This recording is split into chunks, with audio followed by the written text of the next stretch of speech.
এই ভাই দৌড়ে আসলো, বললো আলী ভাই আপনার ভাই অসুস্থ, মেডিকেলে ভর্তি আছে, চালু আসুন। আচ্ছা ঠিক আছে তুই যা, আমি দোকান বন্ধ করে চাল গেলো আসছি। আর তখন ভাইটা চলে গেল। এই ভাইটা বাইরে বেরোলো, তার বন্ধু আসলো, বললো আলী ভাই মসজিদ তো অনেক দূরে, আমি একটু আপনার দোকানে নামাজ আদায় করব। আর তখন ভাইটি কথা শুনে চুপ করে রইলো।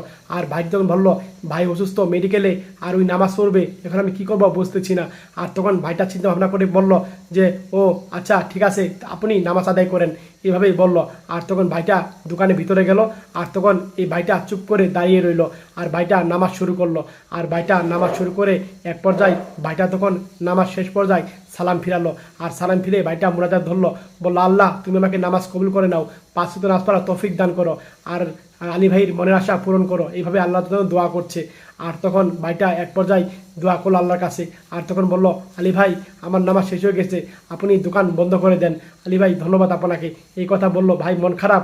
আর তখন বলল ভাই ছোট ভাই হসপিটালে, আমি এখন দোকানটা বন্ধ করে চলে যাব, আর আপনি আসছিলেন তার জন্য দাঁড়িয়ে রয়েছি। আর বললো আলী ভাই আমি বুঝতে পারি নাই, সরি আলী ভাই, আপনি দোকান বন্ধ করে তারপরে যান। এইভাবে বলে ভাইটা চলে যাচ্ছে।